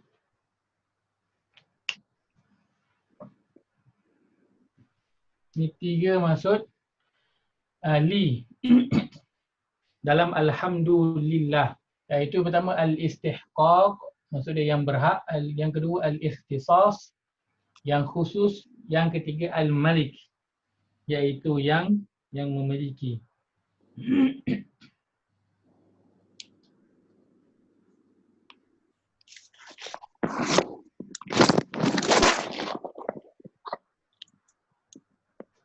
Okay, baik.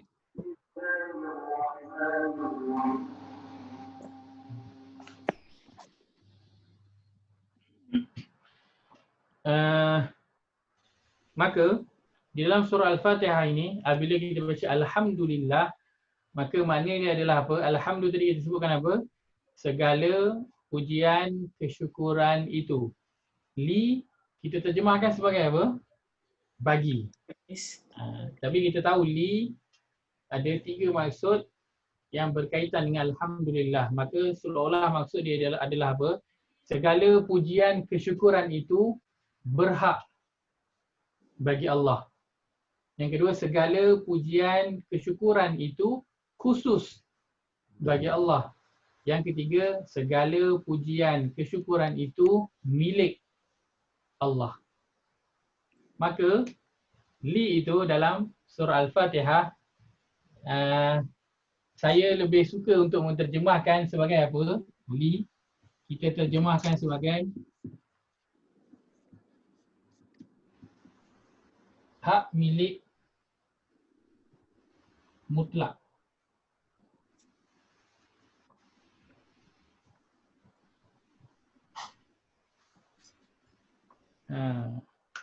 Jadi bila kita terjemahkan dengan macam ni, kita akan lebih nampak dan lebih rasa.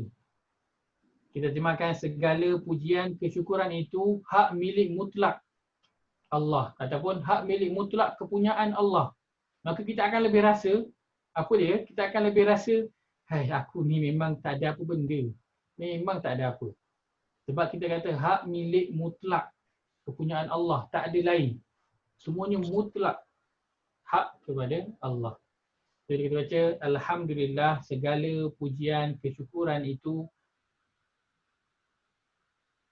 hak milik mutlak Allah. Jadi saya lebih terjemahan biasa kita terjemahkan kepada bagi, kan? Tetapi dari segi pemahaman kita tahu li itu maksud dia hak milik mutlak. Sebab itu kalau dalam Quran, kan, kita tengok dalam surah 6 ayat 1 tadi. Dalam surah 6 ayat 1 tadi,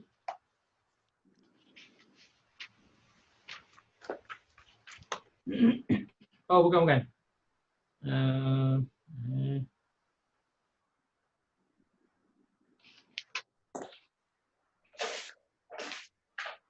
Okey, ayat 12. Ayat 12, surah 6, surah yang ke-6 ayat 12. Surah 6 ayat 12. Surah ke-6 ayat 12. Muka surat 129. Ayat 12 dan juga ayat 13 kita boleh tengok.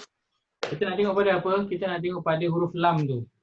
Dan kita lihat pada surah ayat 12 tu Allah berfirman, "Qul liman ma fis samawati wal ard."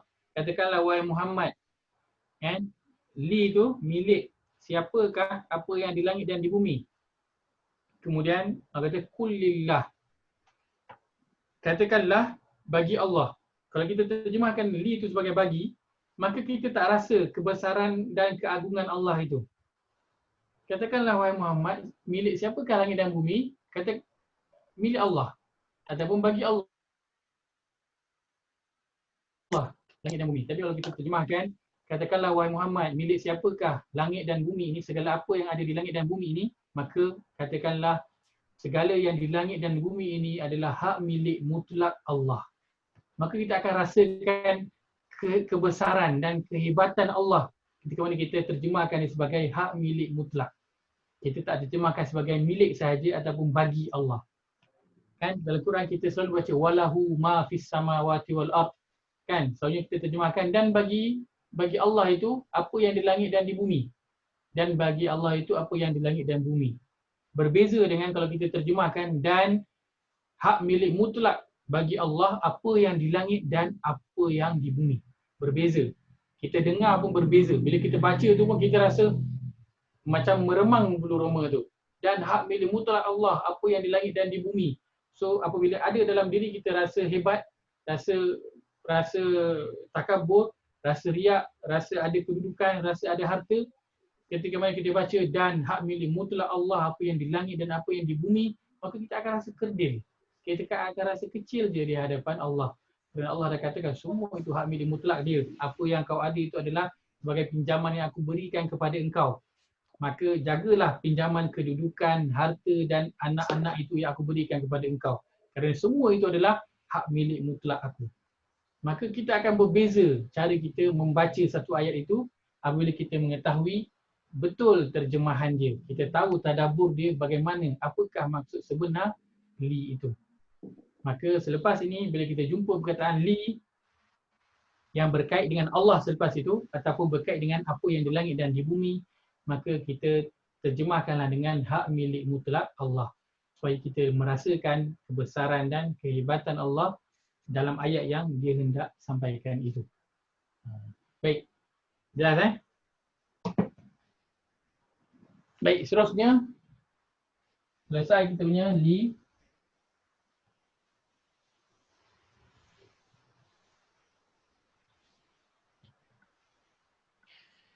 Maka sangat pelik kan kalau seseorang itu yang membaca Al-Fatihah dan membaca Al-Quran tetapi dia masih lagi sombong. Dia masih lagi membangga diri.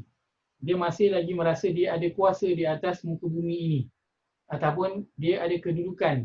Ataupun dia boleh buat apa saja yang dia nak kerana dia ada harta. Sangat pelik apabila orang yang telah membaca Al-Fatihah dan juga Al-Quran yang telah lalu kepada ayat yang telah menyatakan bahawa semua yang ada di langit dan bumi ini adalah apa? Hak milik mutlak Allah. Kerana kalau kita faham li ni sahaja cukuplah untuk menambah kita punya rasa kerdil dan tidak punya apa-apa di hadapan Allah. Hanya dengan kita faham perkataan li sahaja. Maka betapa hebatnya perkataan yang Allah pilih dan gunakan di dalam Al-Quran ini. Bukan hanya saja-saja je Allah letakkan itu. Apabila kita lihat mana yang tersirat di sebalik itu, kita akan lihat, ya Allah, betapa banyak makna yang Allah nak sampaikan kepada kita hanya dengan satu huruf saja. Li. Sudah cukup buat kita rasa bahawa tak ada apa benda aku ni. Tak ada apa-apa. Baik. Seterusnya lafaz Rabbi. Alhamdulillahi Rabbi.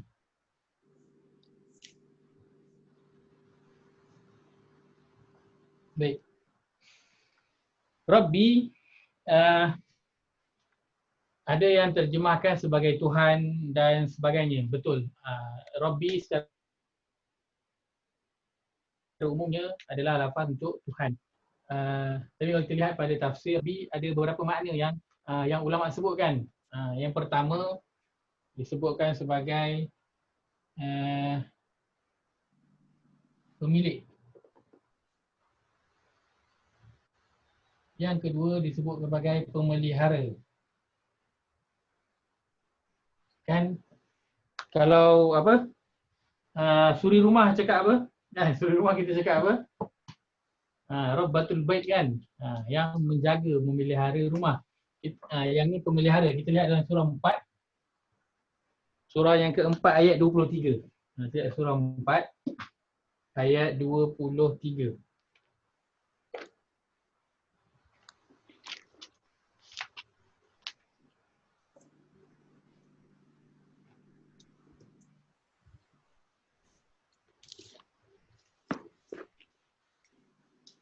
Muka surat 81.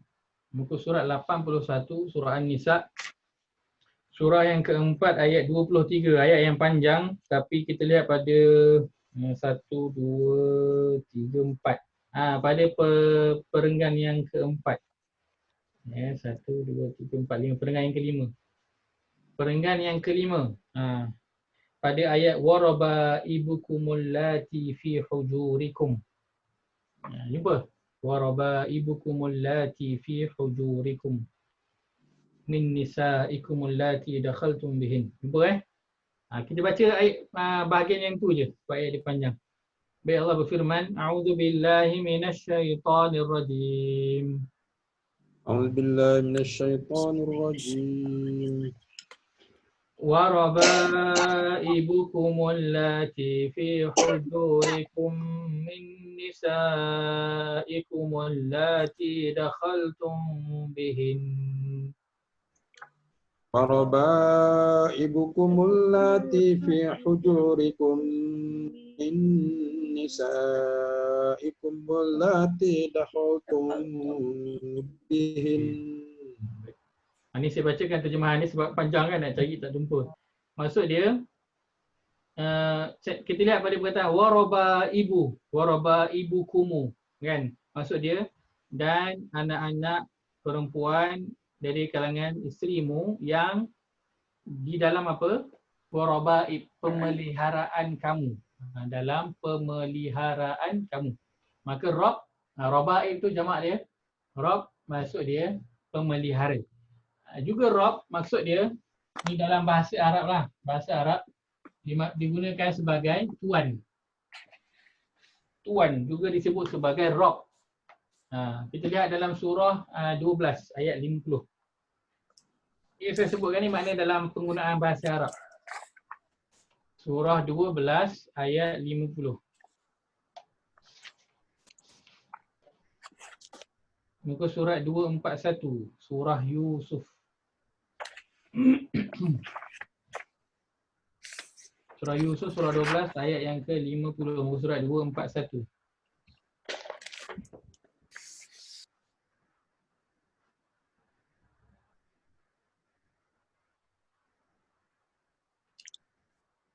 Baik, Allah berfirman, A'udzubillahi minasyaitonir rajim.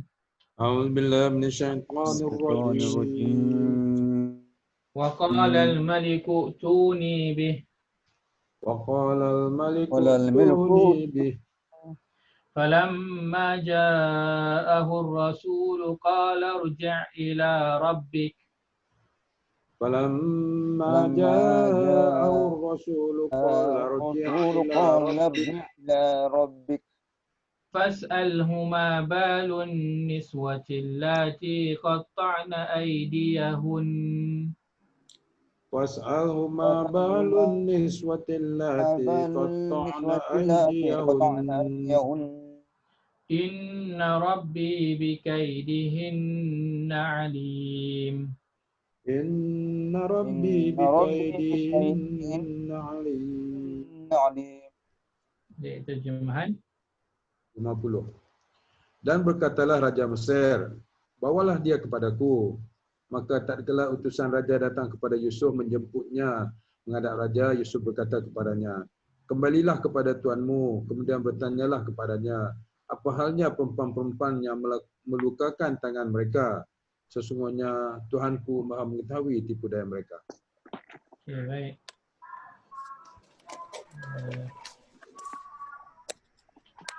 Dalam ayat itu kita tengok perkataan apa? Farji' ila rabbik. Ila rabbik. Farji' ila rabbik, dan rabbik itu Tuhanmu. maksudnya apa? Tuan. Tuan, bukan Tuhan, tapi Tuan. Jadi dalam bahasa Arab, Rabbi juga digunakan untuk Tuan. Baik. Rabb ni juga, perkataan Rabb ni, Rabb, dia juga terkait dengan perkataan apa? Tuan. Tarbiyah. Rabb dia terkait juga dengan perkataan apa? Tarbiyah. Tarbiyah maksud dia apa? Pemeliharaan. Pemeliharaan. Maksud dia suka sebut tarbiyah tu. Asal perkataan dia juga terkait dengan Rabb. Iaitu pemeliharaan. Maka Rabb ini yang maksud tarbiyah, pemeliharaan ini, iaitu dalam kehidupan kita ada dua jenis tarbiyah. Ada dua jenis tarbiyah yang Allah berikan kepada manusia. Yang pertama yang disebut sebagai tarbiyah umum. Yang kedua tarbiyah khusus. Tarbiyah ini kita ambil terjemahan dia sebagai pemeliharaan.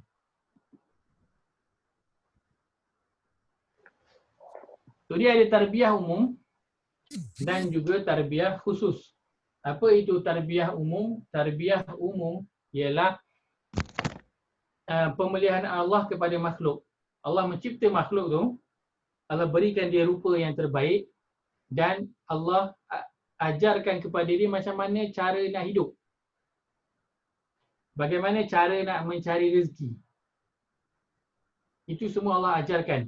Bagaimana cara nak makan, cara semua ajar. Contoh kalau senang kita lihat apa, kalau kita tengok binatang kan, lembu kalau lahirkan anak kan, anak dia tak pernah lahirkan lembu, lembu tak pernah melahirkan anak kan, first time dia melahirkan anak, tapi dia tahu macam mana cara nak lahirkan anak dia, dan anak yang lahir tu pun dia tahu.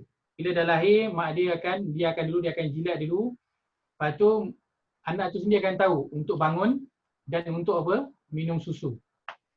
Dan ibu tu sendiri tahu untuk bagi kepada anak dia susu. Maka itu adalah maksud tarbiyah umum. Begitu juga manusia. Kan baby kalau lahir dia tahu je nak susu tu kan. Dia tahu je nak susu kena menangis.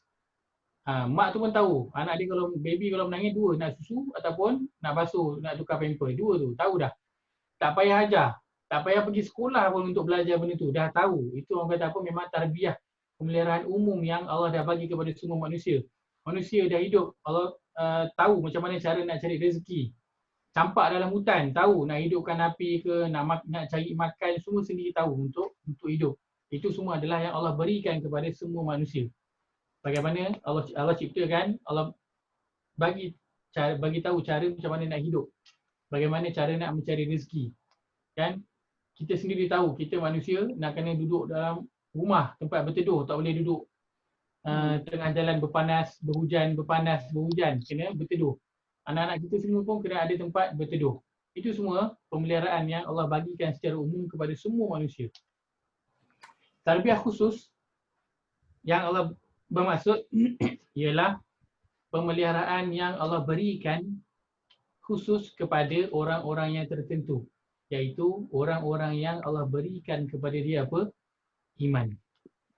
Allah berikan kepada dia petunjuk kepada keimanan, taufik untuk dia beriman, dan Allah pelihara iman dia supaya dia kekal berada dalam orang yang beriman sehingga dia mati.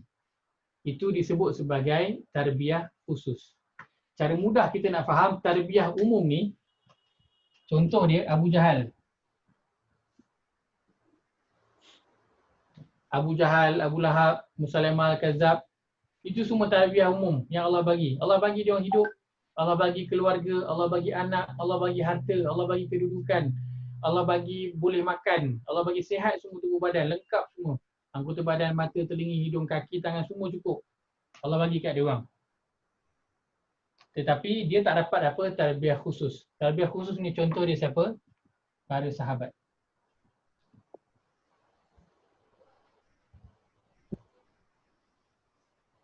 Abu Bakar, Umar, Uthman, semua para sahabat. Mereka ini adalah orang-orang yang Allah berikan tarbiyah khusus. Dua-dua golongan ni hidup pada zaman Nabi. Dan dua-dua ni dapat tarbiyah umum. Abu Jahal, Abu Lahab, Musailamah Al-Kadzab, semua dapat tarbiyah umum. Para sahabat juga dapat tarbiyah yang umum. Allah bagi semua. Tetapi tarbiyah yang khusus, iaitu berbentuk keimanan, hidayah, dan Allah matikan dalam iman dan Islam itu Allah berikan hanya kepada para sahabat. Allah tak berikan kepada Abu Jahal dan sekutu-sekutu dia. Maka itu adalah masuk kepada tarbiyah umum dan juga tarbiyah khusus. Baik.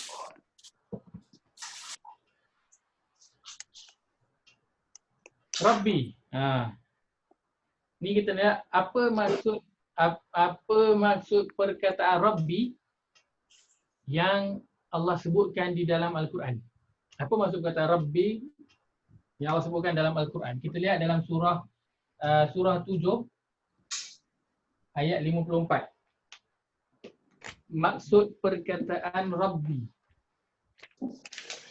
Surah 7 ayat 54. Pada muka surat 158. Muka surat 158.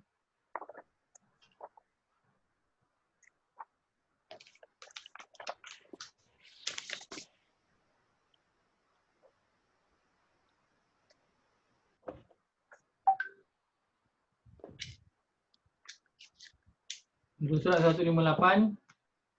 Surah Al-A'raf, surah ke-7 ayat 54. Baik. Allah berfirman, A'udzu billahi minasy syaithanir rajim. A'udzu billahi minasyaitonir rajim. Inna rabbakumullahu alladzi khalaqas samawati wal arda fi 6 ayyamin thumma istawa 'alal 'arsy. إن ربكم الله الذي خلق السماوات والأرض في 6 أيام ثم استوى على العرش يغشي الليل النهار يطلبه حثيثا يغشي الليل النهار يطلبه حثيثا والشمس والقمر والنجوم مسخرات بأمره والشمس والقمر والنجوم مسخرات بأمره ألا له الخلق والأمر ألا له الخلق والأمر تبارك الله رب العالمين. Tabarakallahu Rabbul Alamin. Terjemahan. Sesungguhnya Tuhan kamu ialah Allah yang menciptakan langit dan bumi dalam 6 hari. Lalu dia bersemayam di atas arasy yang layak dengan kebesaran dan kesuciannya. Dia menyelubungkan malam dan siang yang mengiringnya dengan pantas, yakni silih berganti. Dan dia pula yang menciptakan matahari dan bulan serta bintang-bintang semuanya tunduk kepada perintahnya. Ingatlah, urusan penciptaan dan pemerintahan hanyalah hak Allah. Maha suci Allah yang mencipta dan mentadbirkan sekalian alam. Lihat pada penghujung ayat tu. Apa disebut? Ala lahul khalqu wal amr. Tabarakallahu Rabbul Alamin. Ingatlah, hak milik mutlak Allah apa? Segala urusan penciptaan dan urusan memerintah. Sebab itu, lihat tadi dalam Rabb itu, apa kita terjemahkan Rabb itu? Pemelihara. Pemilik. Tadi yang mula-mula tadi terjemahan. Kita terjemahkan Rabb sebagai apa? Tuhan. Kita terjemahkan sebagai Tuhan yang mencipta dan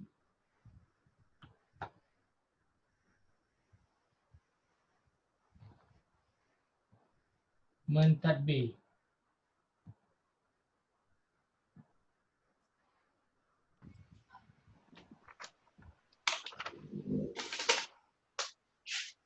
Sebab tu dalam terjemahan tadi, mula-mula sekali tadi, saya sebutkan apa maksud Rabb itu. Rabb adalah Tuhan yang mencipta dan mentadbir ataupun memerintah.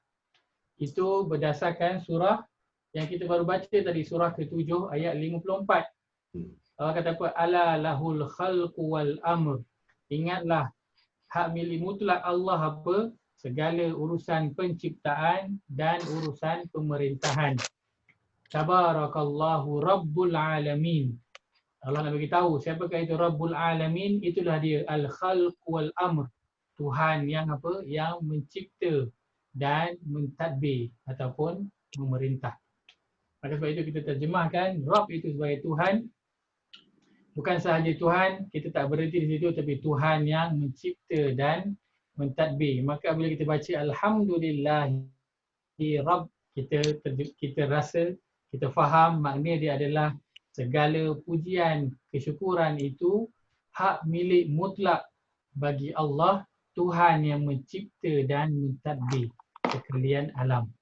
Maka apabila kita sebutkan Tuhan yang mencipta dan mentadbir, sebelum itu kita dah sebut hak milik mutlak. Apa yang ada semuanya, nikmat yang ada pada kita adalah hak milik mutlak bagi Allah. Kemudian kita kata Rabb, Tuhan yang mencipta dan mentadbir. Maka apa saja yang terjadi pada kehidupan kita, itu semua atas urusan dan perintah daripada Allah. Kita ini umpama boneka.